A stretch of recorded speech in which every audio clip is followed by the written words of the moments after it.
sekalian, percayalah pada hari ini dan entah sampai kapan kita berhadapan pada tembok oligarki yang demikian kokoh hari ini.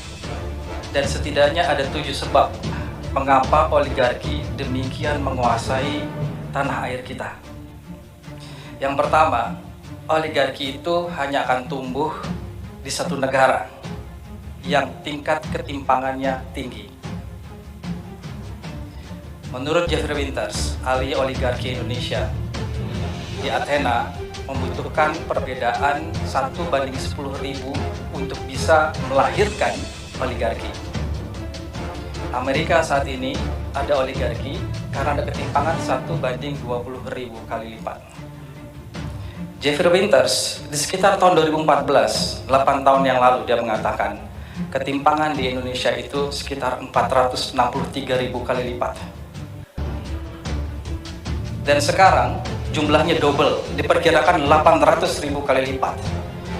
Makanya ada kalangan sultan yang sangat luar biasa hidupnya, ya. Ada yang mereka di perbatasan mau makan saja makan umbi-umbian layaknya ternak. Jangan bisa diharapkan kalau kita bisa melawan oligarki dengan mudah dengan ketimpangan yang ada seperti itu. 10% orang terkaya di Indonesia hari ini menguasai kue ekonomi kita sebesar 75%. Artinya kita semua sisanya 90%, eker-ekeran berebut yang 25%. Jadi jangan bayangkan demokrasi kita, pemilu kita akan baik-baik saja. Konsep one man one vote akan berjalan kalau ketimpangan demikian hebat. Karena satu orang bisa membeli ribuan, belasan ribu suara. Dan 10.000 di Jakarta mungkin nothing, ya, itu 5 kali parkir gitu. Tapi 10.000 di daerah terpencil meaningful. Dan itu yang menjadi sasaran oligarki. Oligarki tidak akan pernah mengarahkan amunisinya ke wilayah urban, perkotaan, tidak. Dia akan menyasar ke wilayah-wilayah itu. Oligarki dengan proksinya, dengan pasukannya akan memilih kampung ketimbang kompleks untuk bergerilya. Karena itu tadi, oligarki hanya akan tumbuh kalau ada ketimpangan, dan itu berarti rakyat miskin. So, tantangan kita ke depan adalah memakmurkan negara ini. Itu kuncinya. Itu kuncinya kalau kita ingin terbebas dari oligarki. Yang kedua, sejauh biaya politik kita sangat tinggi, yang bisa mengcover biaya politik itu siapa? Oligarki.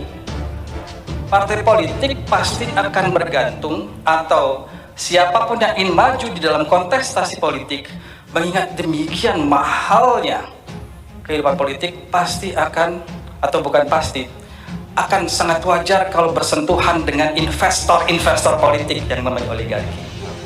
Salah satunya adalah karena ada prasyarat presidensial threshold itu 20% kursi, 25% suara. Untuk eligible, untuk bisa memenuhi itu, dari mana uangnya?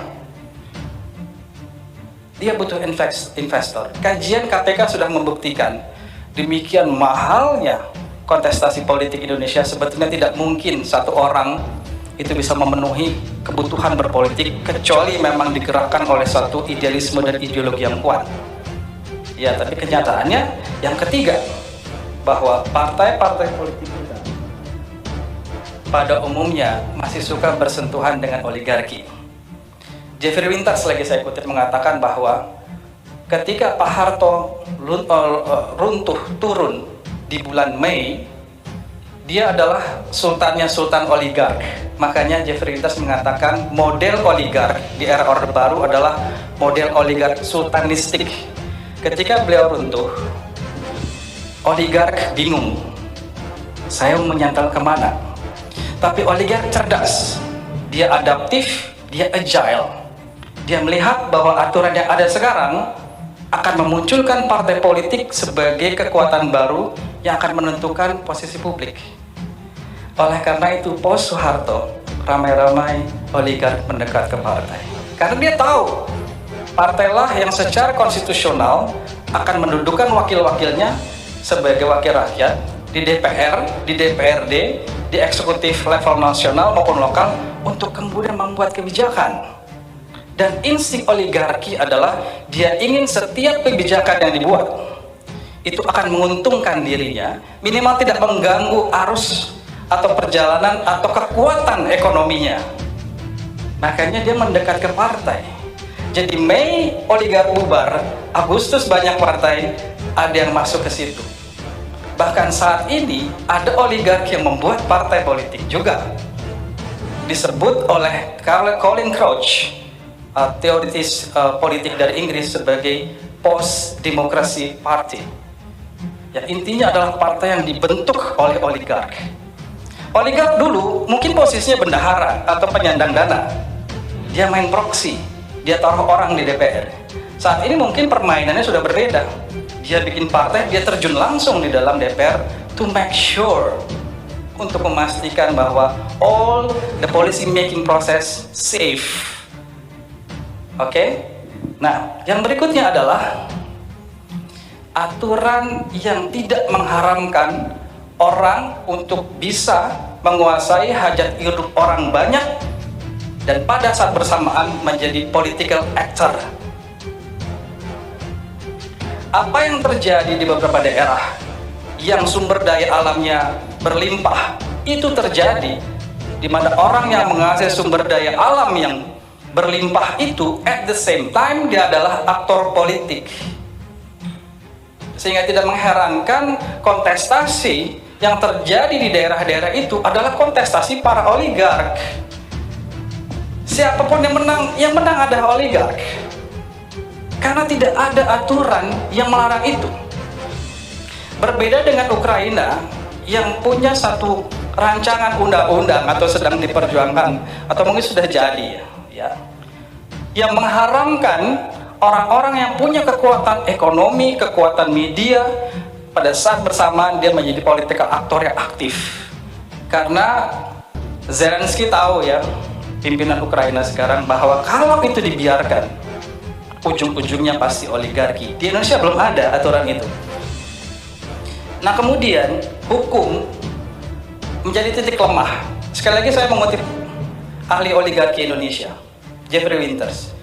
Oligarki itu hanya bisa sehat walafiat, tumbuh berkembang, kalau aturan itu bisa dimainkan. Itu syaratnya. Dan Indonesia merupakan salah satu lahan subur bagi permainan-permainan hukum. Makanya tidak heran kalau oligark bisa survive. Nah, kemudian peredupan kalangan kritis, peredupan kalangan civil society. Musuh alamiah oligarki adalah civil society. Tadi sebetulnya sudah sempat disinggung, saya lupa, oleh Bung Rocky Gerung atau Bung Hersu. Kenapa?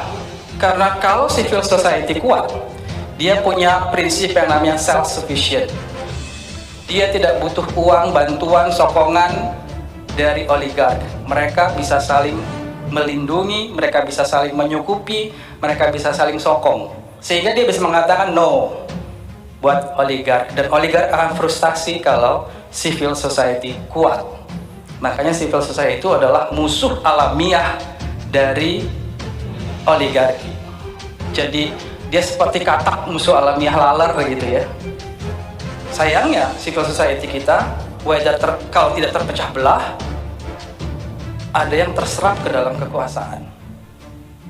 Dan yang terpenting, nah ini yang terpenting bagi saya, dan ini akan relevan bagi presiden kita, di balik itu semua dimungkinkan terjadinya akselerasi melawan oligarki kalau kita punya leader yang kuat, leader yang tidak terkait dengan kaki tangan oligarki, seperti Volodymyr Zelensky juga. Beliau adalah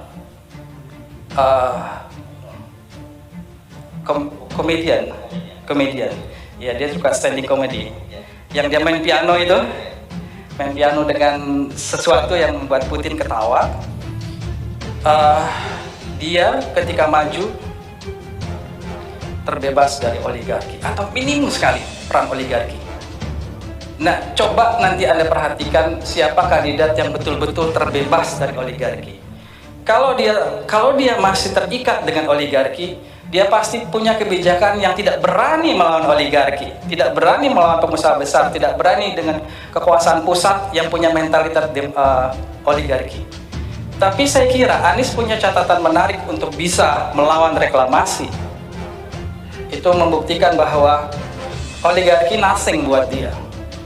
Dan dengan demikian sebetulnya di tengah kepengapan tadi, di tengah situasi yang sangat tidak menguntungkan bagi kita untuk bisa melawan oligarki, bagi saya, karena faktor leadership tadi penting, ada kandidat presiden kita yang punya track record melawan oligarki. Why not the best? Kata SP kan? Why not the best? Gitu loh. Nah, terkait dengan itu, closing statement saya. Hegel mengatakan, Hegel ini gurunya Marx, tapi Hegel tidak Marxis. Marx mengatakan saya Hegelian kiri. Menurut Hegel, sejarahlah yang menciptakan manusia. Sejarahlah yang menciptakan pemimpin. Arus perjalanan sejarah sudah jelas menuju kesempurnaan. Ada proses dialektik antara tesis, antitesis, antitesis, antitesis, atau antitesis itu kemudian disebut sebagai sintesis. Tapi Hegel sebetulnya mengatakan tesis, antitesis, antitesis, antitesis. Itu sudah jelas bahwa di ujung sejarah manusia, menurut Hegel, sejarah manusia itu akan terhenti kalau kebebasan bagi seluruh manusia sudah terjadi. Kebebasan sudah muncul, tidak ada lagi orang yang tertindas. Pertama. Yang kedua, kalau setiap orang sudah cukup rasional, disitulah sejarah akan berhenti. Dan sebetulnya sejarah itu sedang mengarah ke sana. Kebebasan manusia itu awalnya tadi dicerminkan oleh kekuatan kaisar satu-satunya. Dulu sejarah manusia di awal begitu. Kekuasaan hanya milik satu orang. Raja diraja, kaisar. Mau kaisar di Cina, mau kaisar di Mesir, mau di Eropa hanya satu. Tapi dalam perkembangannya kebebasan bergerak menuju kebebasan untuk lebih banyak orang. Setelah diktatorship, ada oligarki, aristokrasi, dan kemudian demokrasi. Jadi mungkin dugaan Hegel benar bahwa sejarah manusia sedang menuju pembebasan bagi semua. Tapi saya tidak bicara itu, justru saya ingin melawan tesis Hegel bahwa bisa jadi memang sejarah membuat pemimpin yang mendobrak satu tatanan, tapi bisa jadi seorang pemimpin itu muncul untuk membuat sejarah. Dan saya kira momentum 2024 adalah momen untuk Indonesia kembali membuat sejarah. Sejarah untuk kembali menjadi Indonesia yang sesungguhnya. Sejarah ketika orang Indonesia mengenal lagi karakter jati dirinya. Sejarah ketika Indonesia penuh dengan kebebasan, termasuk kebebasan dari oligarki. Oleh karena itu, pemilu 2024 adalah momen terpenting.